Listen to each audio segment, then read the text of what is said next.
Esta noche vamos a tomar esta parte de la escritura que leímos y hablaremos bajo el título No llores. El león de la tribu de Judá, la raíz de David, ha vencido. Esa parte de la escritura ahí mismo vamos a tomar como título para hablar. No llores. El león de la tribu de Judá, la raíz de David, ha vencido. Las lágrimas o el lloro son una expresión a través de la cual el ser humano muchas veces manifiesta su dolor. Momentos de angustia, momentos de tribulación. En realidad todos los seres humanos lloramos. Nunca se sabe cuándo se va a llorar o a llorar más. A veces nos sorprende algo o nos damos cuenta de algo y esa circunstancia podría hacernos llorar. Yo podría mirar con ustedes en la escritura varias partes y encontramos, por ejemplo, en el libro de Primera de Samuel, en el capítulo 1, una historia. No la voy a leer, la voy a relatar. Usted recuerda que había una mujer llamada Ana que no podía tener hijos y su marido la amaba, pero él tenía dos esposas. Ana era una de las esposas. La otra esposa se llamaba Penina y esa otra esposa de este hombre se había convertido en rival de Ana, porque la otra sí podía tener hijos y tenía varios hijos. Pero por mucho tiempo Ana fue atormentada, sobre todo cuando venía a la casa de Dios. La escritura dice que ella, al venir a la casa de Dios y al ser irritada por su rival, no comía y se iba a llorar y hasta se amargaba. Eran lágrimas de todo, lágrimas de impotencia, lágrimas de sentirse menos, porque era irritada precisamente por su rival, por esa razón. Lágrimas porque a veces la vida no le concede a uno las cosas que uno más anhela. Estoy hablando de la vida, porque el Señor sí es poderoso para concederle. Pero a veces uno se olvida que su respuesta está en el Señor. Eso le pasa a cualquiera. Y bueno, ese es el caso de esa mujer con su angustia que por años sufrió, hasta que dice la escritura que un día ella vino a la casa de Dios y oró con lágrimas, con angustia, pero oró y el Señor pues la ayudó, le resolvió su situación. Pero este no es el único caso. Usted encuentra que al final de Primera de Samuel, en el capítulo más o menos, a ver, déjeme ver si puedo decirle exactamente, en el capítulo 30, encuentra otra historia. David era un exiliado, porque el rey de Israel que estaba en el momento lo perseguía. David no tuvo más remedio que huir a una tierra extranjera y vivía allá en esa tierra de los filisteos para tratar de librarse de Saúl, el rey, porque el rey lo quería matar.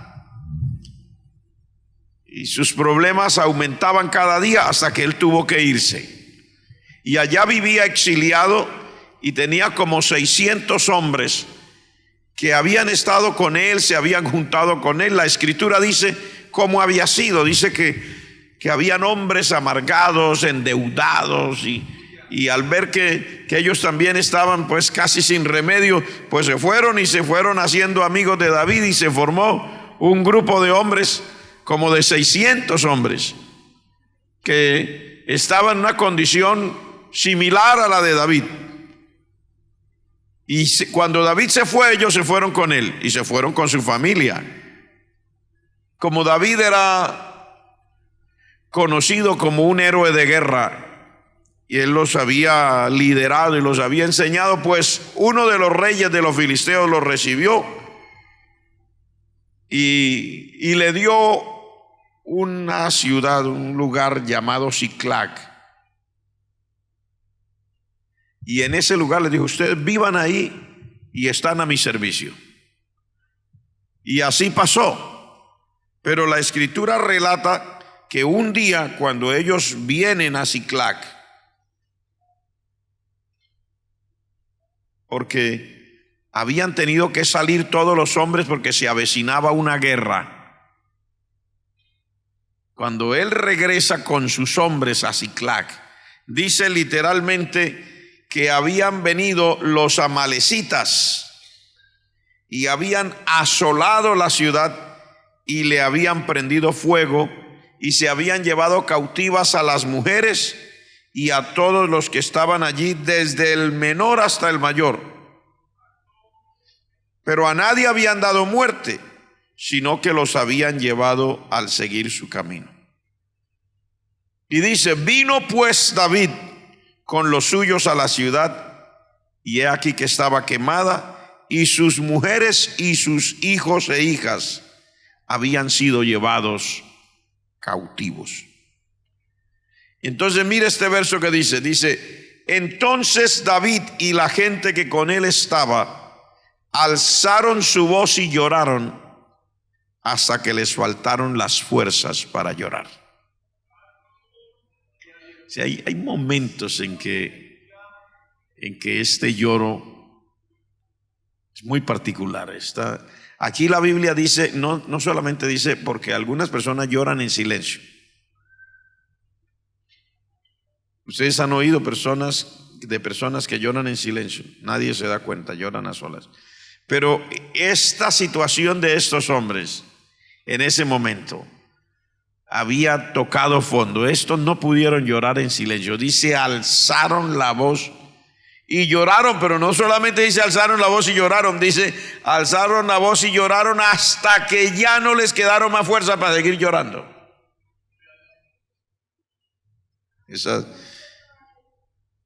Esas circunstancias son muy particulares, porque habían perdido, primero eran exiliados, están por allá en una tierra extraña y luego se encuentran con esta situación. Imagínese usted, cada hombre que estaba con David y David mismo, se les habían llevado sus esposas y sus hijos e hijas, y la ciudad estaba quemada. O sea, lo peor, pero no habían matado a la gente. Hermano, el dolor de perder la familia. Yo no sé si usted alguna vez ha experimentado algo, alguna pérdida en su familia, pero el dolor de perder la familia es grande. Sobre todo si de un solo golpe usted los pierde a todos y queda solo. Con razón que aquí dice la Biblia, hasta que no les quedaron fuerzas. para llorar. No es fácil enfrentarse a estas circunstancias. Y así usted sigue recorriendo la Escritura, la palabra de Dios, y usted sigue encontrando casos de personas, hombres o mujeres, llorando en diferentes circunstancias. Porque el lloro es esa expresión de dolor, esa expresión de angustia del ser humano cuando se da cuenta que no está en su capacidad el hacer lo que quiere, que las cosas se salen de las manos, cuando la vida no es la mejor. Mire, este mismo hombre aparece acá en el libro de Segunda de Samuel, en el capítulo 15. Dice que hubo una sublevación, un golpe de estado. David había pasado aquel tiempo de aquel lloro y había orado a Dios, y Dios hizo un milagro tremendo con él. Ahora él era rey. Ya había pasado aquel momento de llorar, ahora él era rey y tenía años de ser rey. Pero ahora dice la Escritura en este capítulo 15 que este hombre tiene un hijo que se llama Absalón, y su propio hijo le dio un golpe de estado y lo quería matar. Entonces, cuando David vio el peligro que corría la ciudad, dijo: yo mejor me voy. Le dijo a todos sus ayudantes y a todos los que estaban de su guardia personal y los que estaban con él de corazón, les dijo: mire, vámonos de aquí. No sea que Absalón venga con todo el ejército que trae, se arma una guerra en la ciudad, va a ser destruido, van a matar una cantidad de gente aquí que no tiene nada que ver con esto. Vámonos. Y se fueron. Dejó 10 concubinas cuidando la casa real, se fue. Pero me llama la atención en ese capítulo 15, en el verso 30 dice: y David subió la cuesta de los olivos y la subió llorando, llevando la cabeza cubierta y los pies descalzos. También todo el pueblo que tenía consigo cubrió cada uno su cabeza e iban llorando mientras subían. Aquí hay un hombre que antes había llorado por la pérdida de la familia. Ahora hay aquí mismo este mismo hombre llorando por la traición. Porque hay cosas que uno no espera en la vida. O por lo menos nosotros, yo digo, tenemos bastante fe. Porque en medio de todo esperamos y creemos cosas que a veces no son así. Nuestra fe se va extendiendo y uno nunca pensaría en una traición de este tipo. Después de David ser rey y de haber hecho tanto esfuerzo y de haber tratado lo mejor que él podía a su pueblo y a su familia, su propio hijo lo traiciona. Y lo traiciona hasta el punto de querer matarlo. Y eso también duele. La traición duele, hermano. ¿Qué quiere decir esa palabra traición? Que usted es atacado por la espalda. Traicionado, atacado por la espalda, y muchas veces de la persona que usted menos espera, porque se supone que está con usted. Por eso es una traición. Por eso es una traición, porque se supone que está con usted. Pero aún así, lo más doloroso para David en este momento es que la traición, bueno, a veces la traición puede venir y usted de pronto diga, bueno, de pronto no se puede confiar en la gente porque la gente lo puede traicionar a uno. Pero cuando usted dice así, cuando usted dice uno no puede confiar en la gente, usted de esa gente excluye a su familia. Porque para usted su familia no es la gente. Para usted su familia es su esposa o es su esposo, o usted dice mis hijos, mi esposa, mi esposo, mis hijas, o sea, son suyos. Usted no espera una traición de ahí.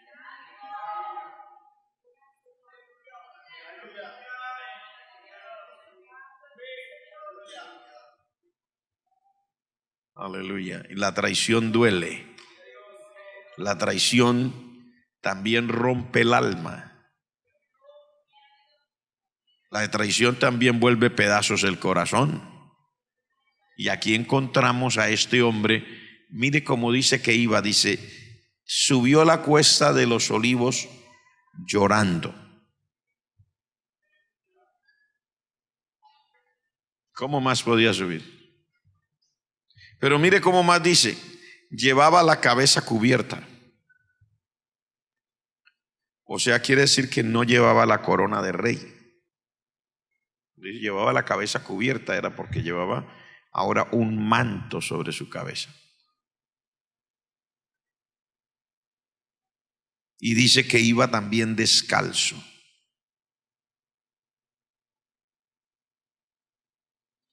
De la angustia que tenía, no era que no tenía zapatos, o como usted creería, no que se le quedaron los zapatos en la carrera, no. Era del dolor que sentía. Usted me entenderá que es que hay días que el dolor es tan grande que usted no quiere lo que normalmente quiere. Usted no quiere lo que las demás personas quieren. Usted no quiere ni mire, él no quería ni los zapatos. Iba de su propio corazón, iba descalzo. No era falta de zapatos. Cualquiera de sus servidores le habría dado zapatos y era que no los hubiera tenido a la mano. Pero era que no quería ni los zapatos. La corona, me imagino que la dejó por allá botada en la casa, no porque no pudiera llevarla, sino porque ¿quién quiere una corona en una situación así? Pregunta. ¿Usted es padre o madre? Todos los que son padre o madre aquí sabrán de qué le estoy hablando. ¿Quién quiere una corona cuando su propio hijo lo está buscando para matarlo?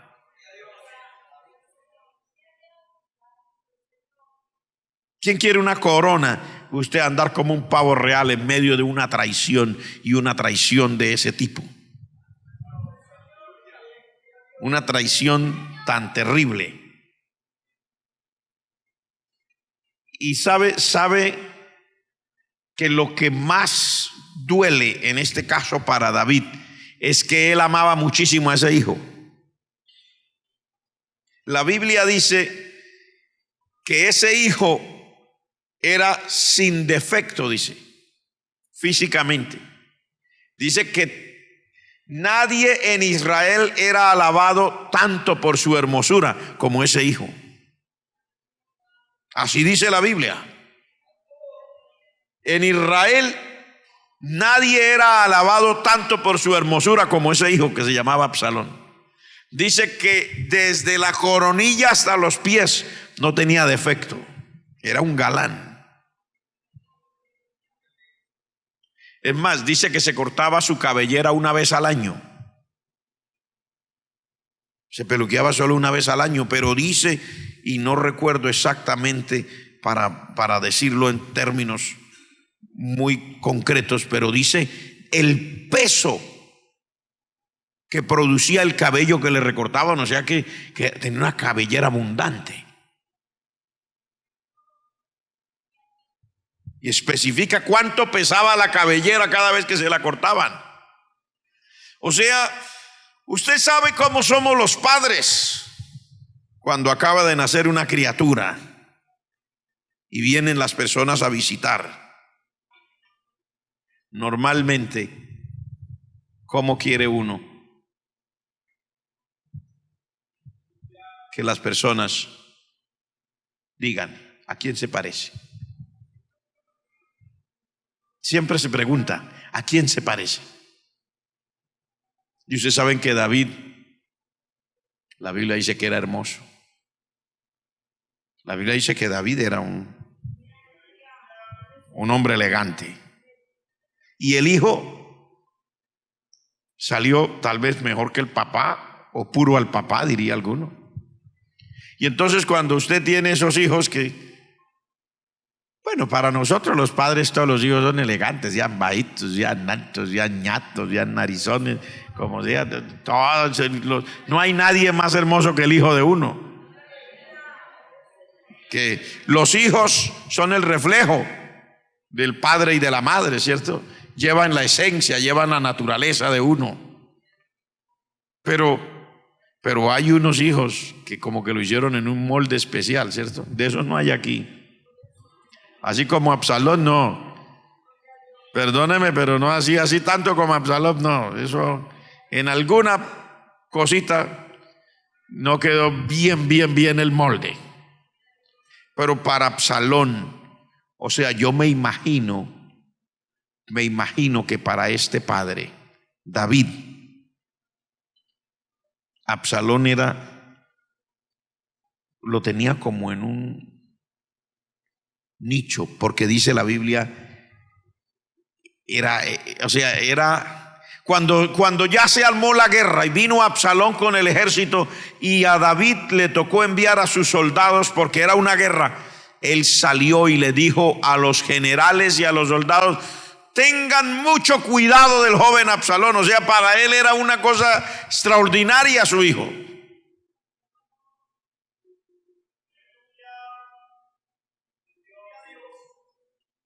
¿Y por qué yo le hago todo ese relato acerca de Absalón? Porque ese que el padre tanto apreciaba y amaba y lo tenía, ese fue el que lo traicionó. Ese fue el que hizo todo para destruir a su padre. Realmente quería destruir a su padre. Y uno dice, pero ¿por qué? Es que la traición es así. La traición, desde su punto de vista, la entiende el traidor. Pero el traicionado no entiende por qué lo traicionan. No sé si usted me entiende. El traidor podrá esgrimir razones para traicionar, ¿cierto? Podrá tenerlas y probablemente tratará de justificar su traición. Pero el traicionado, en este caso David, no hay una explicación por qué. En este caso, un análisis así somero dice que era las ansias de poder. Porque este muchacho quiso llegar a ser rey antes que su padre se muriera. Y él quería el puesto del padre. Pero como yo a veces digo, en mi manera tan escueta, tan criollo, yo digo, pero ¿quién tiene la culpa de ser lo que es? David no fue rey porque él quería ser rey. David era un pastor de ovejas. Pero Dios había dicho, yo he buscado a un hombre conforme a mi corazón, al cual he designado para que sea rey sobre Israel. Y ese hombre era David, pero él era un pastor de ovejas. Él nunca estaba buscando ser rey. Él llegó a ser conocido por matar a un gigante, pero él tampoco estaba buscando matar a un gigante. En la historia usted lo lee y dice, el héroe, sí, amén, pero él no estaba buscando matar a un gigante. Dios tenía presupuestado que él matara a ese gigante, pero no era lo que él estaba buscando. La Biblia dice que él era pastor de las ovejas de su padre y que el día que le tocó matar al gigante, él venía de mensajero trayendo unos panes y unos quesos. No llevaba armadura, no llevaba espada, no estaba en la guerra. Dicho de alguna manera, para la gente, humanamente, alguno podría decir que ese acto de heroísmo fue circunstancial y fue casi casual. Porque lo que está pasando es que él llega ahí y encuentra a un tipo grande insultando a todo el mundo. Y el hombre dice, ¿pero qué pasó aquí? ¿Por qué nadie responde? ¿El rey qué ha dicho? Y cuando estaba en todo eso, se vio envuelto en todo. Y alguien fue y le dijo al rey, por ahí uno que tiene ganas de pelear. Lo llevaron donde el rey. Y cuando el rey le preguntó, él dijo, bueno, pues yo la verdad es que no sé caminar ni con armadura ni con nada, pero ese tipo está insultando a los ejércitos del Dios de Israel. O sea, sentía ese amor y como alguien diría también ese dolor de patria.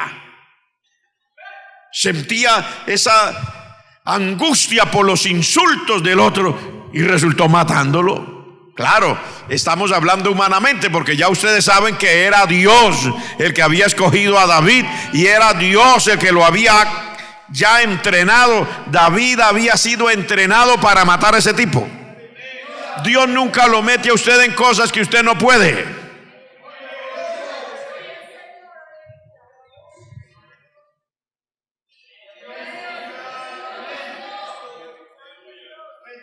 ¿Se lo digo otra vez? Se lo digo otra vez. Dios nunca lo mete a usted en cosas que usted no puede. Se lo estoy diciendo de la manera como yo lo digo, pero la palabra de Dios dice exactamente eso de una manera más pulida, como lo dice Dios. Dice, Él no os dejará ser tentados más allá de lo que podéis resistir. Dicho en otras palabras, así en términos escuetos, como habla el pastor, Dios no lo mete a usted en cosas que usted no puede. Cuando Dios lo mete a usted en un problema de eso, es porque ya Él sabe que usted puede, ya lo entrenó para eso, aunque usted no se haya dado cuenta dónde fue el entrenamiento ni cómo fue el entrenamiento. David nunca pensó que cuando se le atravesaron los leones y los osos, él se estaba entrenando para ir a una guerra y matar un grandulón de esos.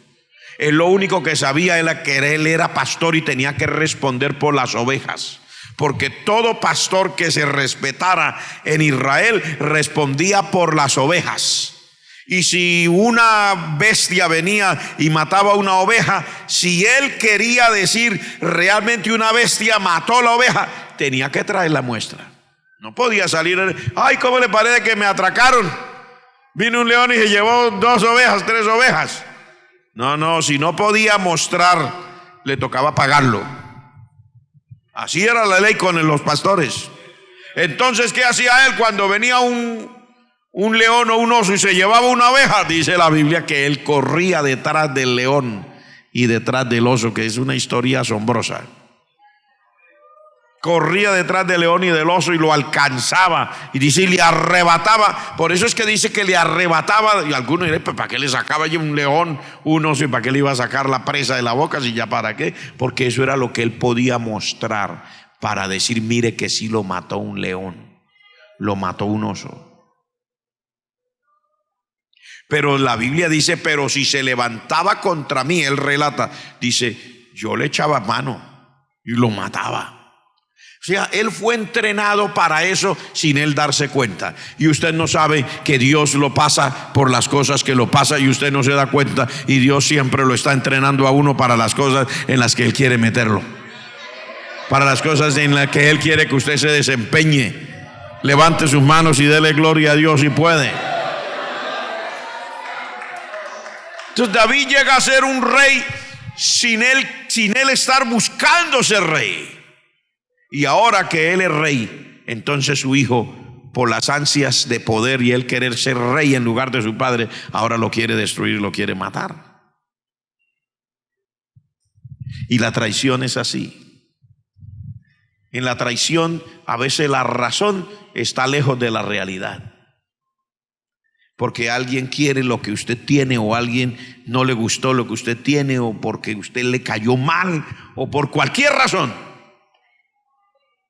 y lo traicionaron y ya. ¿Y qué se va a hacer? Usted ha visto unas personas trabajadoras, juiciosas, se desempeñan. Estoy hablando meramente en lo natural, no estoy hablando que eso le pasa a usted ni le va a pasar. Pero las personas juiciosas, trabajadoras, se empeñan en levantar una empresa y comienzan a trabajar y a trabajar y a trabajar, y levantan la empresa. De pronto un día una persona de esas es secuestrada, es llevada, o bueno, pasan tantos desastres, y cuando hacen las investigaciones era a veces alguien de la familia o un trabajador de confianza. Y usted dirá, ¿pero por qué? Porque le había ido bien. ¿Pero qué culpa tiene que le haya ido bien? Así es la vida. Por eso era que David lloraba, porque no tiene explicación. Por eso es que el hombre subió esa cuesta de los olivos llorando, porque no tiene explicación. ¿Por qué mi hijo va a querer matarme por ocupar una posición que yo nunca busqué?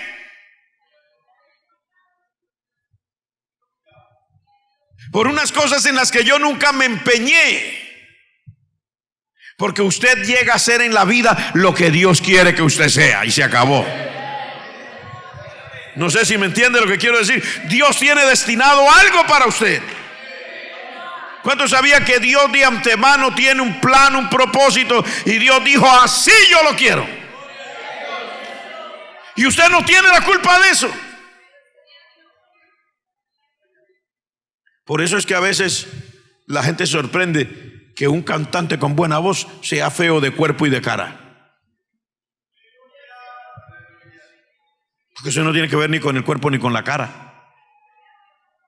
Yo recuerdo siendo niño, había un cantante que era, ¿cómo podríamos decir? ¿Enano? Espero que la palabra no sea ofensiva. Nunca creció más el tamaño de un niño.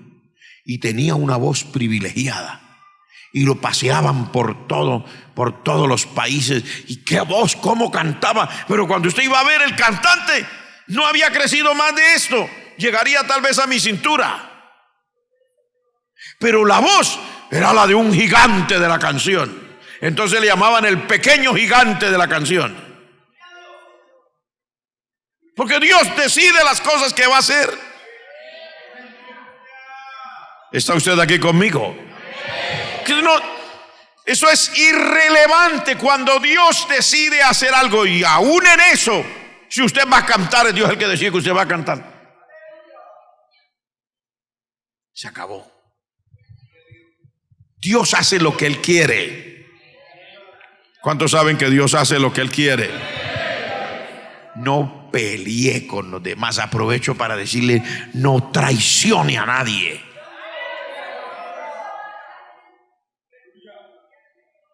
No busque por las malas lo que Dios no le quiso dar por las buenas. Se lo digo otra vez. No busque usted por las malas lo que Dios no le quiso dar por las buenas. No traicione a nadie. Deje que Dios haga su santísima voluntad. Se lo digo de nuevo, deje que Dios haga su santísima voluntad. Se lo digo otra vez, deje que Dios haga su santísima voluntad. No trate de conseguir por las malas usted algo que Dios no le quiso dar por las buenas. Probablemente alguno, en términos materiales, Dios le quiso que fuera, y a veces no tendrá ni cara de empresario, pero Dios le dio una empresa, y una empresa próspera. Alégrese, dice la palabra de Dios, con los que se alegran. Dejémoslo así, ¿me parece? Dejémoslo así, porque Dios es Dios. Pero yo quiero seguir hablando de esto, porque hay otras personas que también han llorado. La Biblia nos habla en el libro de San Lucas, ya en los últimos capítulos, cuando el Señor Jesucristo es arrestado para ir en su juicio. La Biblia dice de un hombre del que hemos hablado en estos días, se llamaba Pedro. Y Pedro trató de seguir al Señor porque él había dicho: aunque me fuera necesario morir, no te dejaré. Y llegó a entrar al patio de la casa del sumo sacerdote, donde estaban haciéndole el primer juicio al Señor Jesucristo. Y estando en ese patio de esa casa, una mujer dijo: me parece que usted es uno de ellos. Y él dijo: no. Otro le dijo: a mí me da la impresión que tú estabas con ellos. No. Otro dijo: es que la manera de tú hablar te delata que tú eres de ellos. Entonces la Biblia dice que Pedro negó con maldiciones, y cuando él había negado ya con maldiciones por tercera vez, el gallo cantó. Y el Señor, él se acordó y volteó a mirar, y el Señor Jesucristo lo estaba mirando, porque el Señor Jesucristo le había dicho: antes que el gallo cante, tú me habrás negado 3 veces. Y él le había dicho: no, no, yo jamás te negaré, aunque me sea necesario morir. Y tan rapidito que lo negó. Claro, cuando él ve al Señor Jesucristo, cuando él oye el canto del gallo y él se acuerda y se sobresalta, y el Señor lo está mirando, dice: saliendo fuera, lloró amargamente. ¿Sabe que también el fracaso produce llanto? Cuando usted cree que es algo que usted descubre que no es. Cuando usted cree que puede hacer algo, pero a la hora de la verdad no lo puede hacer.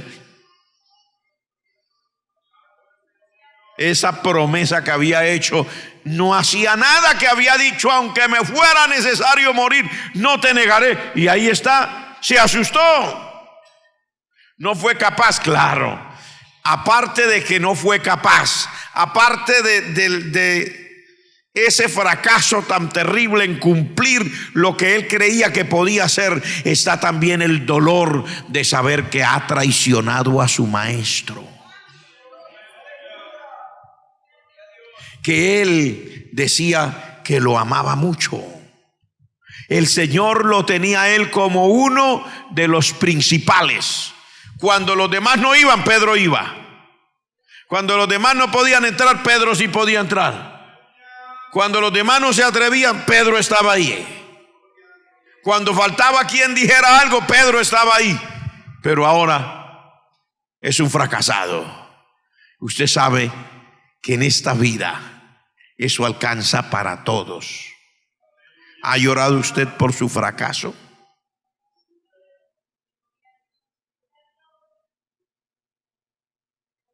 Yo no sé si usted ha llorado por su fracaso, pero la historia cuenta de muchos, y la palabra de Dios relata de muchos como en su fracaso lloran.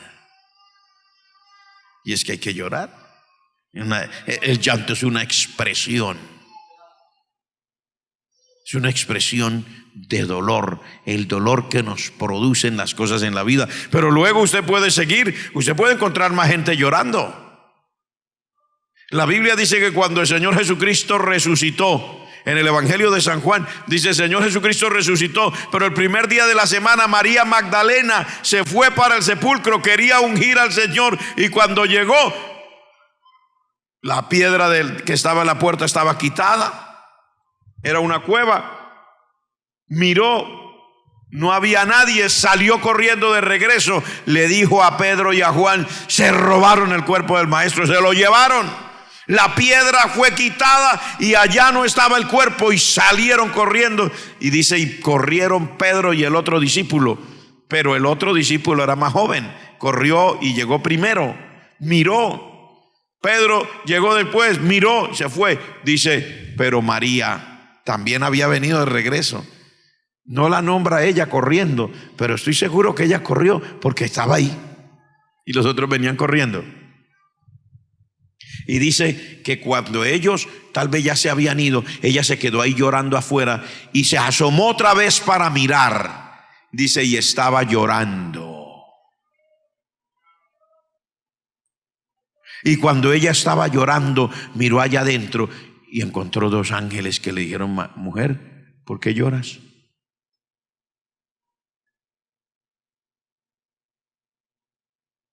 Y entonces cuando le preguntaron así, ella sintió que había alguien caminando por ahí, volteó a mirar y encontró un jardinero que también estaba por ahí. Y el jardinero se quedó mirando, y ella todavía estaba llorando. Y el jardinero, o sea, estoy diciéndole la manera como nosotros lo decimos. La Biblia dice el hortelano, pero el hortelano quiere decir el jardinero, el que trabajaba el campo. Le dijo: mujer, ¿por qué lloras? Y ella le respondió: porque se han llevado el cuerpo de mi maestro y no sé dónde lo han puesto. Pero Señor, si tú eres el que te lo llevaste, dime dónde lo pusiste y yo lo llevaré. Estaba llorando. Y el jardinero le dijo: María. Cuando ella oyó esa María, nadie más llamaba a María como la llamaba el Señor Jesucristo. Y nadie más lo llama a usted como el Señor lo llama. Nadie más le habla a usted con esa voz del Señor. Nadie más lo puede llamar a usted así. Todos los demás le pueden gritar a usted lo que quiera, decirle lo que quiera, pero cuando es el Señor, usted sabe en su corazón que es el Señor. Cuando Dios le está hablando, usted sabe que Dios le está hablando. No se necesita que el pastor diga: mire que Dios le está hablando. No, usted sabe cuando Dios le está hablando. Usted sabe cuando Dios está tratando con su vida, porque eso no hay que decirlo. Es inconfundible la voz del Señor. ¿Y sabe lo que pasó? Que ella dijo: maestro. Y entonces ella fue para postrarse a los pies del Señor. Usted ya sabe el resto de la historia. Tantas personas a través de la historia han llorado en tantas circunstancias. Quedarse sin el Señor Jesucristo, que era lo que le había pasado a ella, produce lágrimas. Perder al Señor no es bonito. Quedarse sin el Señor no es bonito, porque con el Señor todo está bien. Usted sabe que con el Señor los problemas no son problemas. Con el Señor la tormenta se calma. Con el Señor el sordo oye. Con el Señor el mudo habla. Con el Señor el leproso es limpiado. Con el Señor los endemoniados son libres. Con el Señor el vino es multiplicado. Con el Señor los panes y los peces alcanzan para miles. Con el Señor, cuando no hay dinero, un pececito trae una moneda en la boca. Con el Señor todo es posible. Estando con el Señor no hay problema. Es una bendición. Pero sin el Señor, alabado sea Dios, sin el Señor la vida es otra. Sin el Señor ya no hay oportunidad para ver al mudo hablando. Sin el Señor ya no hay oportunidad para ver al ciego que está mirando. Sin el Señor el endemoniado no puede ser libre. Sin el Señor la tormenta no se calma tan fácil.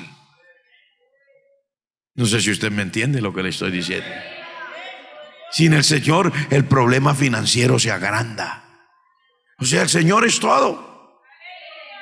Por eso esta mujer está llorando, porque se han llevado a mi Señor. Dijo: se lo llevaron.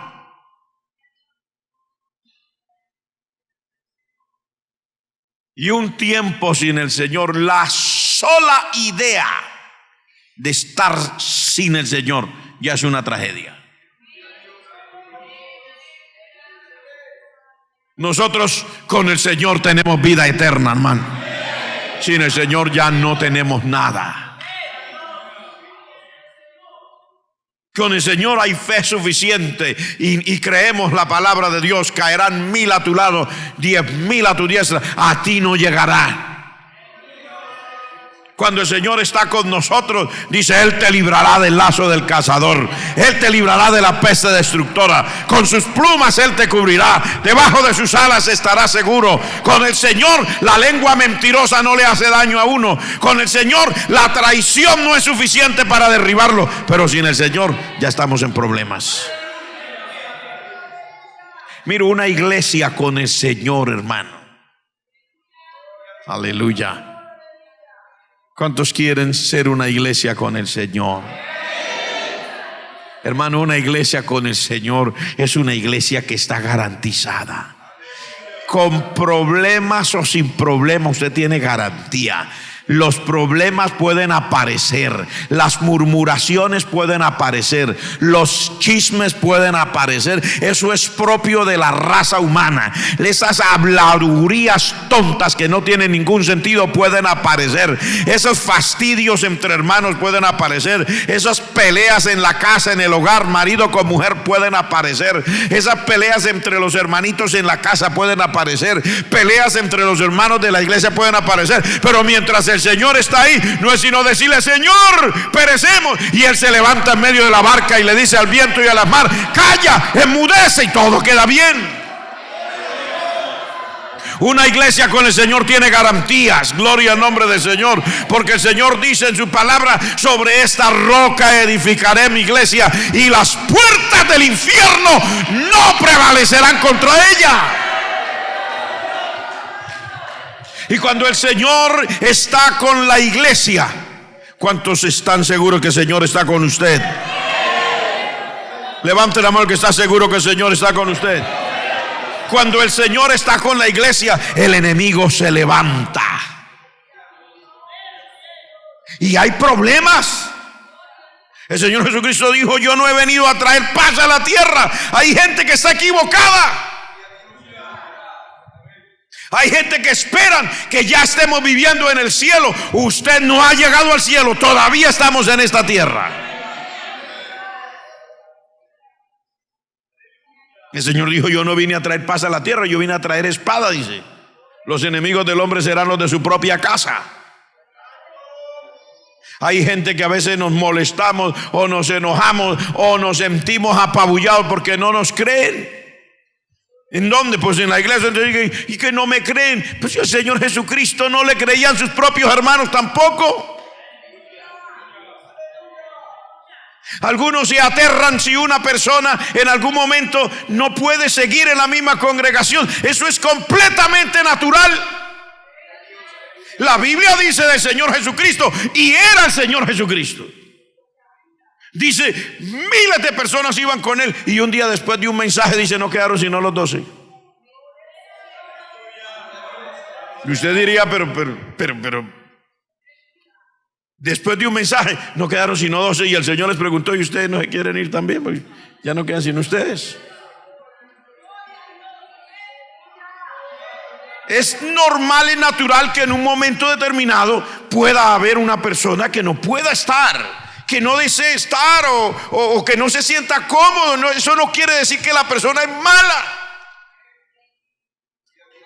Pero si no puede, si no se siente bien, si por alguna razón las cosas no son claras para la persona, hay que dejar a la persona tranquila, y usted también tiene que quedarse tranquilo. Porque Dios puede bendecirnos a todos, al que entiende y al que no entiende. ¿Cuántos creen que Dios puede bendecirnos a todos? No se trata, hermano, de vivir en esta vida pensando que cualquier problema que se levante va a destruir a cualquiera de nosotros, o ni siquiera a la iglesia. Porque la iglesia del Señor Jesucristo, si el Señor está con la iglesia, esa iglesia el Señor la va a llevar adelante. ¿Cuántos saben que el Señor va a llevar adelante la iglesia? Independientemente del pastor que esté de turno, hermano. Porque Dios tiene un pastor para la iglesia por el tiempo que Él determina. Y luego cuando Dios ya no lo quiera ir, se lo lleva para el cielo, cualquier cosa hace. Y ya no es ese pastor. Pero si el Señor está con esa iglesia va a seguir. Nuestro hermano Ortiz Padre Celestial. Antes de nuestro hermano Ortiz, primero fue el hermano Ciro, era nuestro supervisor nacional. El día que nos dieron la noticia que nuestro supervisor nacional había fallecido en un accidente de aviación, Padre Celestial, se me puso la cabeza así. Yo era un pastor más joven, se me puso la cabeza así grande. Yo dije, ¿ahora qué vamos a hacer? Pero aquí va la iglesia. No estoy hablando de esta, estoy hablando de la iglesia del Señor y la obra del movimiento misionero mundial. Cuando el Señor decidió llevar al hermano Ciro, en este país quedaron 300 iglesias. Fue un hombre muy usado por Dios. Quedaron 300 iglesias, porque cuando él comenzó, que yo recuerdo que yo era un niño pequeño, yo recuerdo el gran grito de alegría el día que dijeron en una convención nacional: hermanos, demos gloria a Dios que la obra ha crecido poderosamente. Ya somos 13 iglesias en el país. 13. Había crecido poderosamente la iglesia.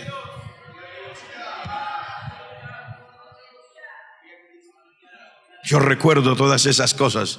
Y luego, cuando nuestro supervisor, el Señor, decidió llevarlo, eran 300 iglesias. Pero era un hombre de Dios tremendo, usado en todas partes, hacía presencia, la palabra, su predicación. Dios mío, yo pensé, ¿y ahora qué vamos a hacer? Pero mire, ahora, después de todos estos años, somos casi 2000 iglesias en el país.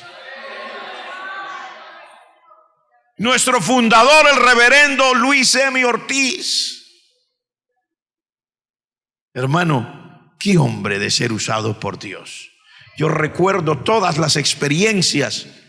Sin embargo, el Señor lo llevó porque ya era el momento de él llevarlo. Y aquí sigue la obra creciendo y yendo por donde Dios quiere, entrando a más países, en el África, en el Asia, en Europa, que uno dice, a veces yo he comentado con pastores de aquella época que son mayores en edad, y a veces decimos, ay, el hermano Ortiz hubiera visto esto, cómo se hubiera gozado.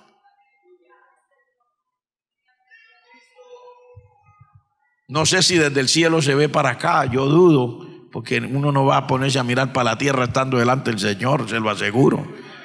Usted puede ser elegante, les digo yo, cuando usted termina el culto, digo, hermano, usted es muy elegante, pero yo me voy. O sea, ya es hora de irme para la casa, estoy cansado. Usted puede ser elegante, pero yo me voy. Yo me imagino que en el cielo dirán así, allá abajo será muy elegante, pero aquí está el Señor.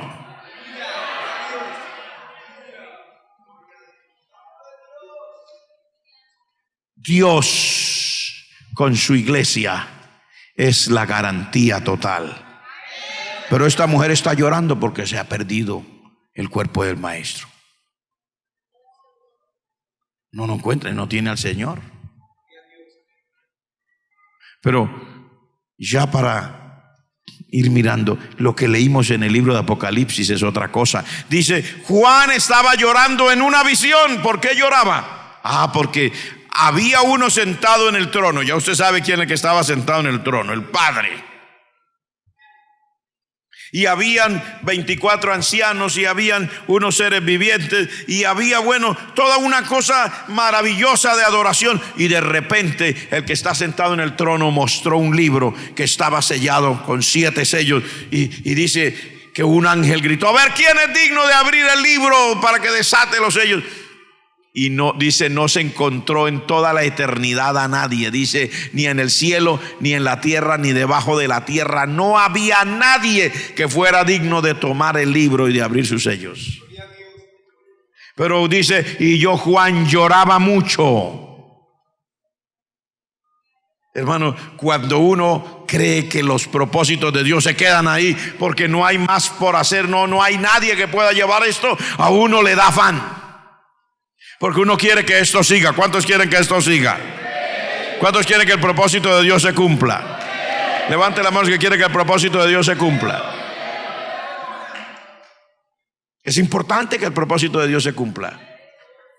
Pero no había. Sin embargo, cuando él está llorando, un ángel le dice, no llores. El león de la tribu de Judá, la raíz de David, ha vencido. Yo quiero decirle una cosa, hermano. Todas las tragedias del ser humano tienen un punto final. Todas las angustias del ser humano tienen un punto final. Todo el dolor de haber perdido la familia tiene un punto final.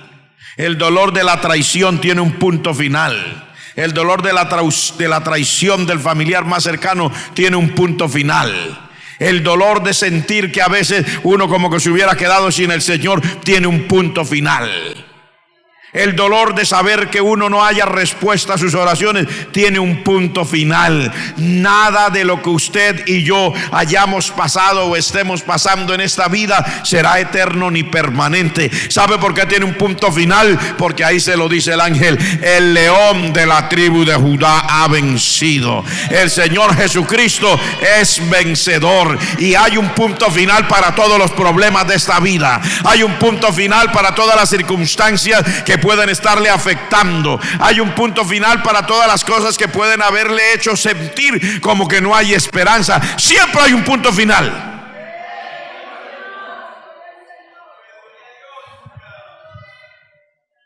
A veces hay problemas que parece que nunca se fueran a resolver, ¿no?